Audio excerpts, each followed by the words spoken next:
Yeah, you can get Tyler Toffoli, and I like Toffoli. I think that'd be a great. It's like a long time rumored Bruin. He's up there with Kyle Palmieri and Jonas Brodin, of guys that were long time rumored Noah Bruins. Who Hannafin. else?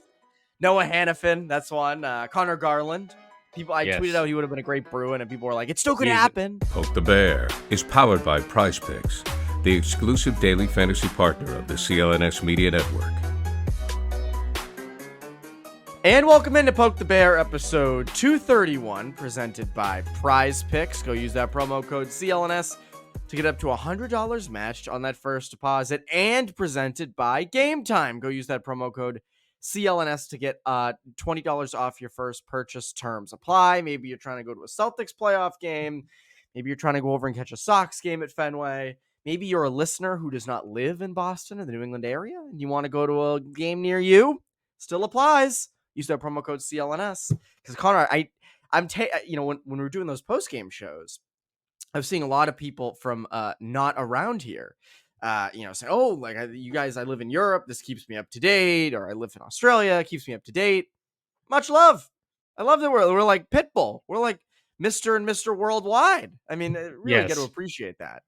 I mean, anytime you want to compare me to a great artist, the great poet laureate of our time, like Mr. 305, it's an honor. And yes, shout out to everyone I know there's plenty of people who are stuck on traffic on 95 who just every day are just pissed as we continue to not get to the point. But I know there's a lot of people beyond the Commonwealth of Massachusetts who are listening diligently every time we drop a new episode. And hear us talking about the Bruins. So yes, everyone who listens, whether you're on 95 in the in Czechia, over in the UK, whether you're in New Bedford, and anywhere. I think Worcester. I think Worcester is part of the UK at this point. Yeah, I think Worcester's the furthest away in terms of just how it feels to get there. I think it's easier to get over to the UK than it is to Worcester, especially around 5 o'clock driving in rush hour. But yes, anyone who listens, thank you very much. Much love. And if Pitbull listens, even more love to you, my friend. Thank you, Pitbull. That he's a noted humongous Bruins fan, so. Yeah, he must be. He has, Mr. 305. Dale, Yeah. Dale Arnold, I was waiting for that, and now I'm just pissed. Now I can't believe you made that. I can't believe you did that reference. Voice of I can't believe Dale never called himself Dale. I mean, he's just the type to do such a thing. Exactly. Yes. Full of fun. Anyways, Connor, what is up? Evan, I'm doing well. How you doing? Doing great. I couldn't leave that part out. I could not leave that part out. We do have some things to talk about, which is fun. Bruins had their end of season wrap up press conference with Charlie Jacobs, Cam Neely, Don Sweeney, Jim Montgomery on Wednesday at the Garden. And there was a lot said. It went pretty long. I think it went like 45 minutes. And I think one of the interesting things that came out of it is Bruins are going to be aggressive this offseason, which I'm glad to hear. Now, they mentioned one thing that the Bruins mentioned, or, Sweeney mentioned, was secondary scoring, which I don't know. Like, you have enough secondary scoring. I wonder if he means secondary to Pastrnak and guys like Coyle and Zacha. I still think you need a primary guy, but one thing that they kept touching on was speed. They're going to look for more speed in this lineup. You see it with the playoffs right now. Panthers, Rangers, Stars, the Oilers. My God. These teams are fast. Now, one thing that the Bruins had this year was they're pretty heavy. It's a pretty heavy team. Yeah. Speed-wise, though, it seems like that's going to be a point of emphasis this offseason.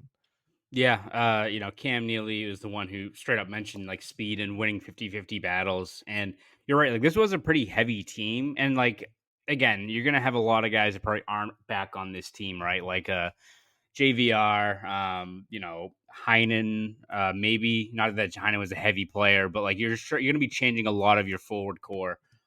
Even like Maroon, who obviously is not the most fleet-footed guy. And like, again, different subject, but like, I would keep Maroon if it's a cheap deal, but that's beside the point. Like in terms of just the overall identity of what you're trying to build, I think up front, I think it was encouraging that Neely just didn't go with the same, what has been the usual mantra, which is like getting heavier, getting into inside ice. Like the Bruins, had that this year, and I don't think it was a detriment by any means, but I think like you can incorporate that into your game.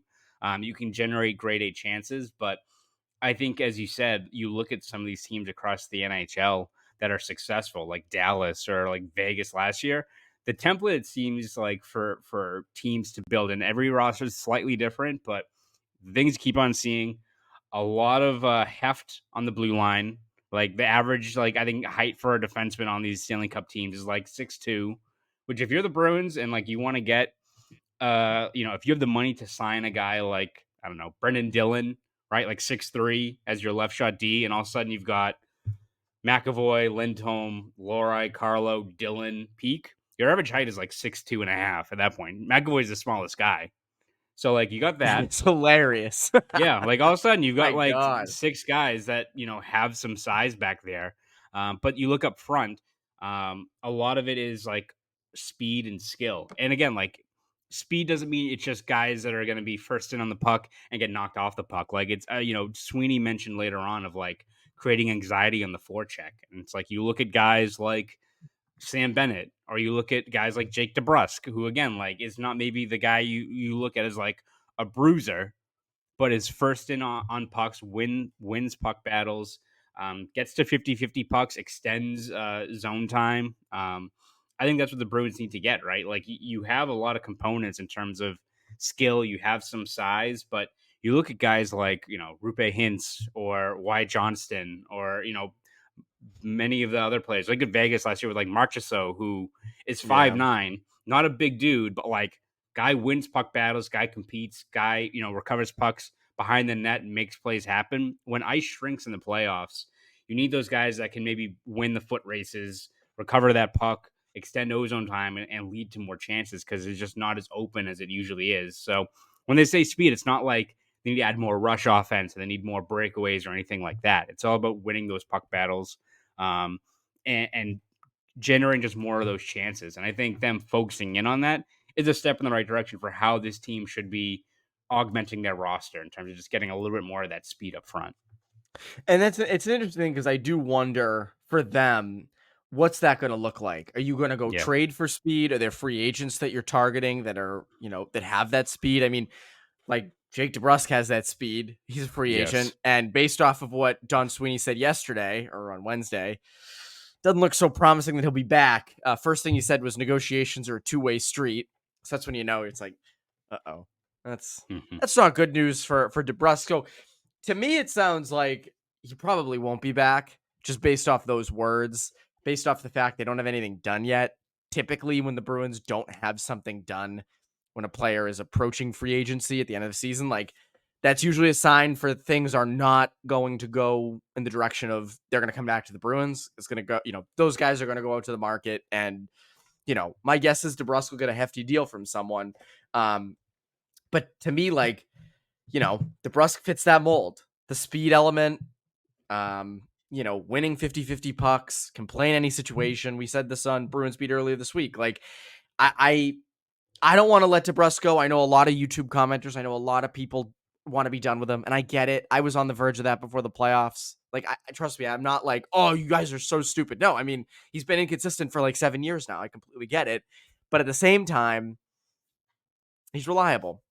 He's reliable. Even when he's not producing, you're going to get penalty killing time and good play in his own zone, and you're going to get that speed element. And if that's worth $5.5-6 million, I'm okay with it. Now you start getting past that, then I go, okay, I don't blame them for doing that.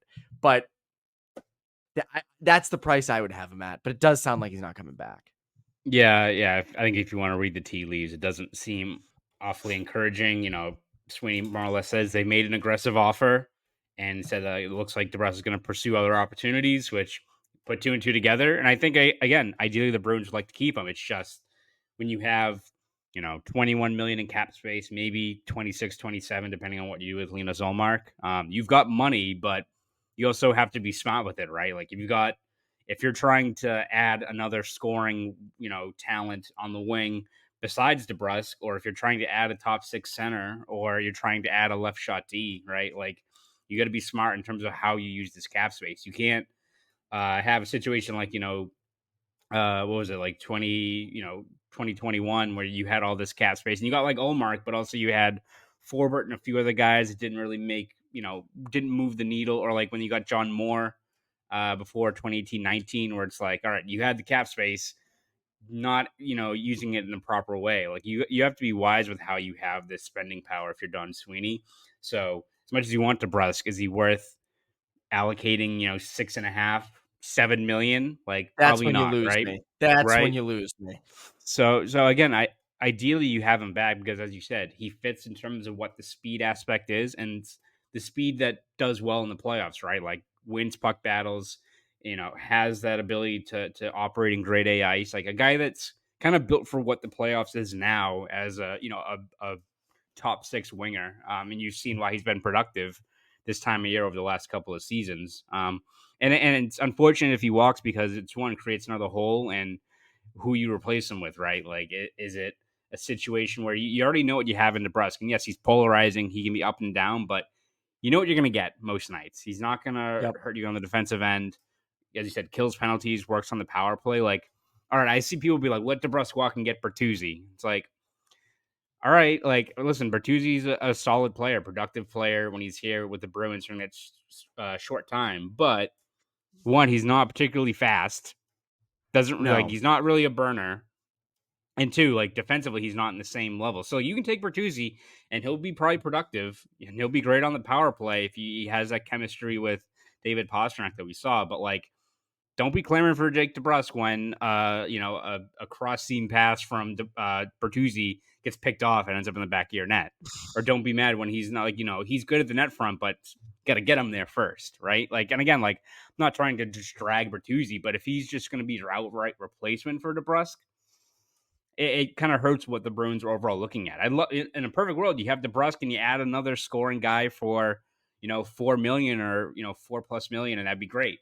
But if you're trying to just outright replace DeBrusk and what he brings, that's when it gets a little bit tougher. Like, are you looking at a Marchessault? Are you looking at a trade piece, something like that, right? So it does get a lot tougher if you're just trying to outright replace not just DeBrusk production, which I think you can do, but like what he brings on the ice in terms of his skills. That's the big X factor. You can find a winger out there who can put up 40 or more points a season. That's not the issue. The issue Toffoli, is, yeah, you can get Tyler Toffoli, and I like Toffoli. I think that'd be it's like a long time rumored Bruin.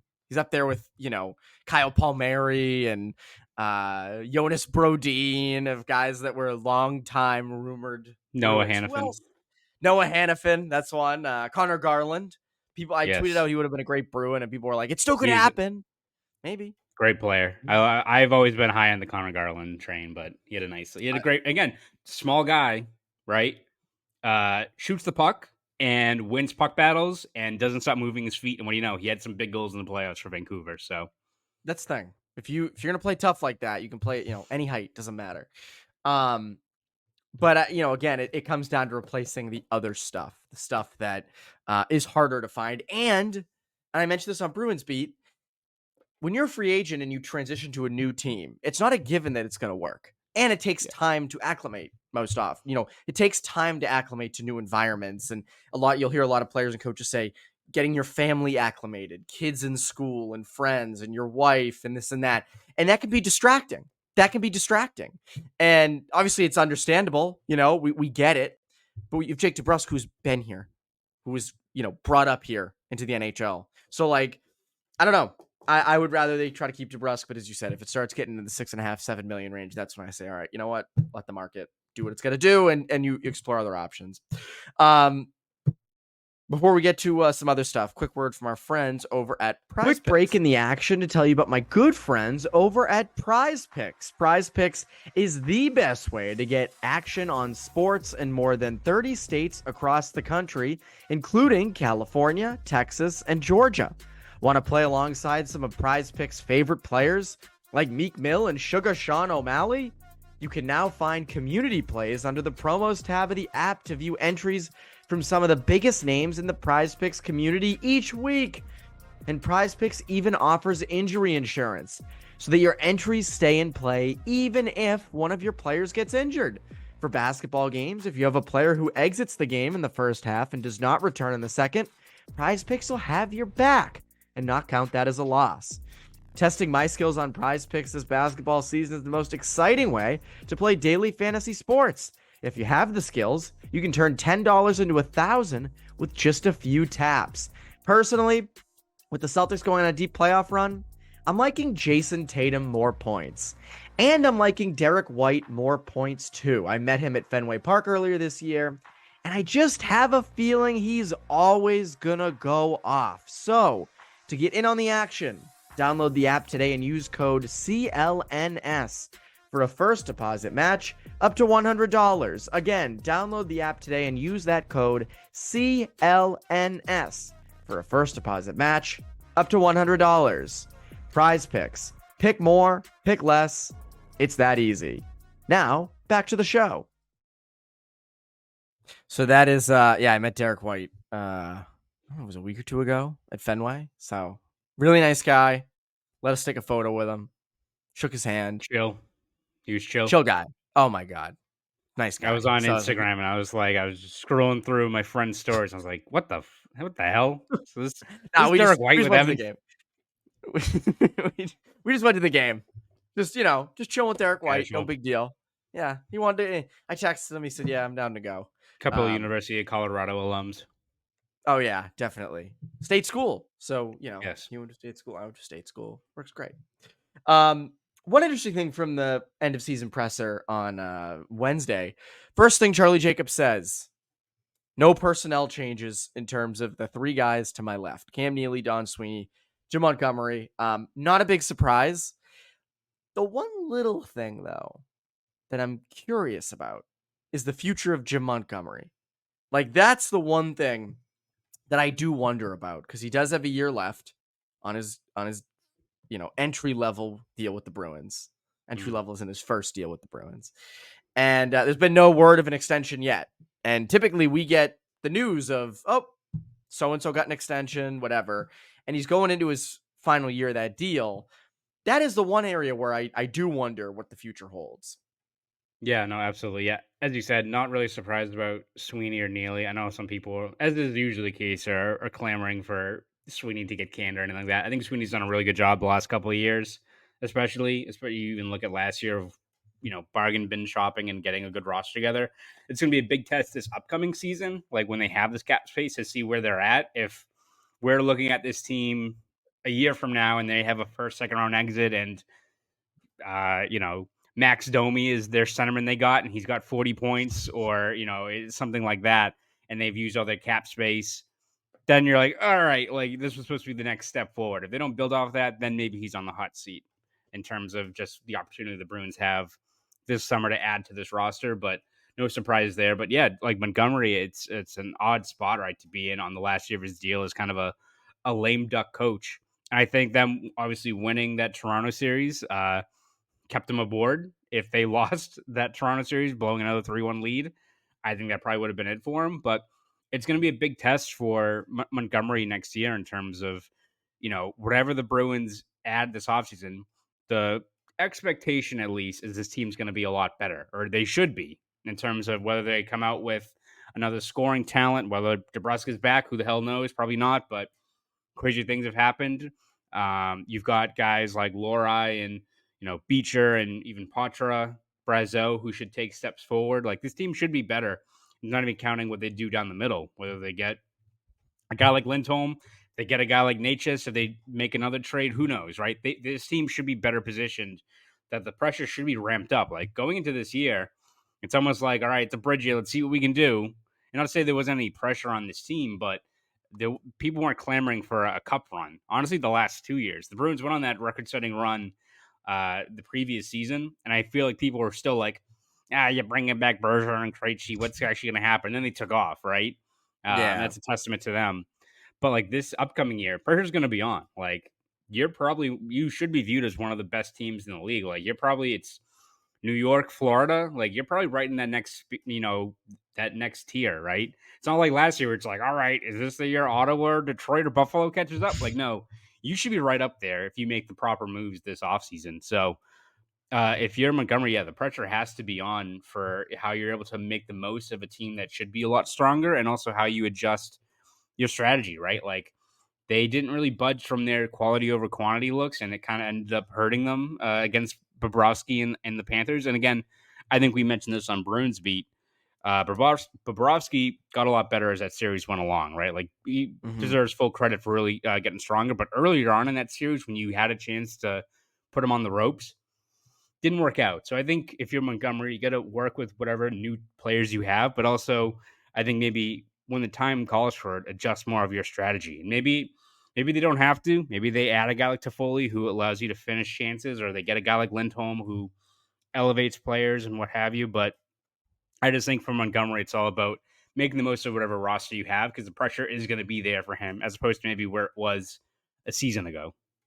Well, you hit it there with, if you make the proper moves, they should be a Stanley Cup contender, right? Like, that's the thing. If they make the proper moves, that'll be the case. And, you know, if the holdup on a Montgomery extension, and again, I don't know the details of it. I don't know what's happened. I don't know why it's taken so long to get him an extension. I agree with you on you got to be better at adjusting on the fly in the playoffs. I completely agree with that. But so then what does he have to do next year to get an extension? Because he's had 2 unbelievable regular seasons. So, you know, my guess is they want to see how far he can take them in the playoffs. So, and if they're out in round 2 next year, is he gone? And there's the other end of it where it's like, if you're just going to have him be a lame duck all year, that's kind of a bad position to put your coach in, of like, you're just coaching for your job all year. That pressure is over you all year. You don't know what's coming the next year. That's a very bad position to put your coach in. And so I do wonder, you know, are they waiting for them to win 2 rounds? Are they like, what is the holdup on that? Because putting a guy like that in an original 6 franchise, you know, with the Bruins, you know, for a season where he doesn't have a contract the next year, I think it's an unfair position to put your coach in. So I wonder what the holdup is on that. Yeah, no, it doesn't seem right. Yeah, no, it would be fascinating to see how it just pans out. Because what is the threshold, right? Like, if they're out in the first round next year and they're a better team, and you know, it's not just like the record wise or anything. I'm not expecting them to finish with 118 points or anything like that, right? But if they're still a very successful undefeated team, but they on paper are a stronger team. You know, you have another center that pushes a guy like Coyle down the lineup or moves Zaka to the wing. You have a potential, 25, 30 goal scorer added to this team. You should be better, especially if these younger players also take steps forward. But, you know, is the first round exit going to be the threshold? Is it a second round exit's the threshold, which is like pretty tough if that's what the case is. Like, again, this team should be better, but like, I think gauging everything on being a Final Four team is a pretty high standard to put yourself to. But it'll be curious to see just how they view things, how they approach things, and whether anything changes, right? Whether they end up hashing out a new deal or what, because it is just a very odd spot to be in if you're a coach. It is. I want to get to Linus Ullmark because there were some comments made on Wednesday regarding that. But first, quick word from our friends over at Game Time. Quick break to tell you about my good friends over at Game Time. I am very excited about the NBA playoffs, and what's awesome is here in Boston, Celtics fans make TD Garden the best atmosphere for a playoff game. Game Time is an authorized ticket marketplace of the NBA, which makes playoff tickets even faster and easier. Prices on the Game Time app actually go down the closer it gets to the tip-off. With killer last-minute deals, all-in prices, views from your seat, and their lowest price guarantee, Game Time takes the guesswork out of buying NBA tickets. Maybe it's the NBA playoffs, or it's the MLB regular season. Once the Celtics wrap up, which hopefully ends with a championship, Fenway Park is a great place to spend a summer day or night. Going from TD Garden playoffs to chill, exciting nights at Fenway Park is one of the best times of the year. With Game Time, there's last-minute deals. Save up to 60% off buying last minute for sports, concerts, comedy, theater, and there's flash deals. Save even more with exclusive in-app deals on select seats ahead of the game or event. And there are zone deals. Save even more when you choose a section and let Game Time choose the seats. Take the guesswork out of buying NBA tickets with Game Time. So, download the Game Time app, create an account, and use code CLNS for $20 off your first purchase. Terms apply. Again, create an account and redeem code CLNS for $20 off. Download Game Time today. Last minute tickets, lowest price, guaranteed. Now, back to the show. So, Linus Ullmark was a topic of conversation on Wednesday, and here's what Don Sweeney said. If we can make the math work, we're going to have the best tandem. If we can't, we're going to explore, and or Linus may come to us and change his mind about staying. That may occur as well. Right now, he's really happy. We were very happy to sign Linus. In a perfect world, we would keep the tandem because I think it's damn good. But we're going to explore opportunities. My phone is going to ring, and I'm going to make calls. That's just what the job requires. The tandem is fun, even if you can make the math work. Yeah, that's awesome. Over the tandem. Over the tandem. And again, I said this to you before we started. Like, imagine the Bruins go out, they trade Ullmark, they get like a legit number one center. They're all set to go, and Swayman lays an egg in the playoffs next year. It's like, oh, damn. But that's the risk you run to have a more complete roster. And I think, this year was kind of an anomaly in that it was a transition year. The goaltending carried you throughout most of the season. See what you got. Now Jeremy Swayman can be the guy. He has the capabilities to be the guy. I think something ends up getting done with Linus Ullmark. At least that's what it sounded like. For Sweeney to say my phone's going to ring and I'm going to make calls, I think clearly they're erring on the side of trading him. Yeah. Am I over the tandem? Listen, I think it's a great luxury to have if you're the Bruins, and that's what Don Sweeney alluded to, right? Like, it's great that you have two number one goalies you can turn to when, again, if Swayman has like a lull in the middle of the year, you have another guy to turn to, and it's why you don't have extended losing streaks or anything like that. That being said, it's just not feasible anymore to have both those guys on the roster when they're, if Swayman's making $7.5 million, and you've got 12 plus million locked up to the goaltender position, you can't have that much allocated on this team that has other flaws that need to be addressed when you've got one goalie who's not going to be playing, right? Like, it was a great thing to have. It was instrumental, I think, in getting Swayman up to speed, and Ullmark is still a great goaltender, but you got to do what you have to do to make this team better at other areas. And if it's moving Ullmark and one, freeing up cap space, but also if you're getting a high draft pick, if you're getting a player back, and even Sweeney mentioned, I believe someone asked him about trades for goalies for number one guys usually isn't a headliner deal, or it's not like the teams usually get a haul back, but Sweeney kind of pushed back and said, no, you can get pretty good deals. So I don't know what offers he's already heard, right? You mentioned that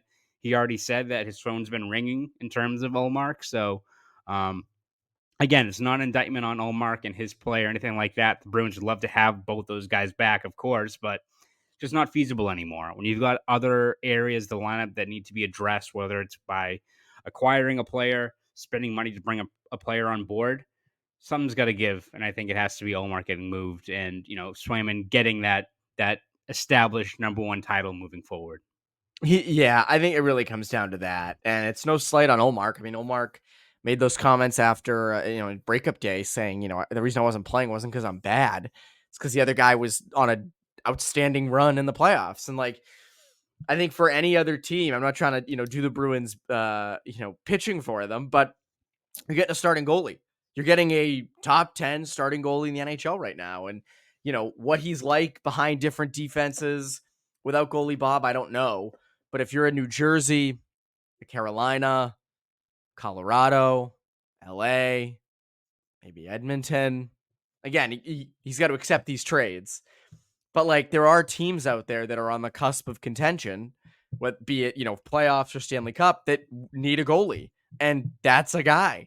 So I my guess is there's no shortage of trades. And I do wonder, like, obviously a lot of players now want the no movement clauses, no trade clauses. It's their right. If you get it, great. Like, we're pro players getting the bag. If you get if you get an NTC too, like, great. But I do wonder if this situation makes Sweeney reconsider giving out so many no movement, no trade clauses in the future of like, this is a goalie you signed for $5 million per. At the time you signed him, he was going to be your number one, but he didn't have this outstanding record in Buffalo. It was very much off potential. Did you really need to give him one? And I don't remember the negotiations well. I don't know if other teams were in on him. I don't know what it was, but I wonder if they start looking at those and reconsidering. Obviously like McAvoy's and Pasternak's get him, but is like at the time is Linus. Are you going to give the next Linus Ullmark a no movement or a no trade? I think something to consider. Yeah, it's something where it does feel like it's a bit of an outlier, right? In terms of one, I think how stringent Olmark is in terms of adhering to that no trade clause. And again, that's his right, fully within his right to do that. He doesn't want to go anywhere he's not comfortable in going and uprooting his family and all that stuff. Absolutely deserved. It's rare you see guys like outright exercise it to this degree, right? Even like Torrey Krug, what Knicks to trade that was sending him. I don't know where it was, but he was going to get traded. I think this past year from St. Louis, exercise his trade rights as well. So it is within the player's right to do that. But yeah, whether it's that situation with the player or, the Bruins envisioning, I don't think they envisioned down the road when they signed Ullmark and they desperately needed a goalie, a situation where you've got two number ones that are, you were going into the playoffs with them as a goalie rotation. Like a lot has changed in a couple of years in terms of where the Bruins were in 2021 when they signed Ullmark. And you look at how much like the Tuukka Rask situation and where he was and the inevitability of getting a new goalie is to where they are now in terms of like, we got two number ones. We can't keep both of them. It's a good problem to have if you're the Bruins. So again, I don't think the Bruins are going to change their overall no trade approach when you have a valuable asset, but it does seem like the situation they're in with these two goalies and making room for one of them, it's a outstanding kind of circumstance to be in, and one that I don't think comes around all that often. Yeah, I agree. Connor, this is always fun. What can the people look forward to from you over at the Globe and Boston.com?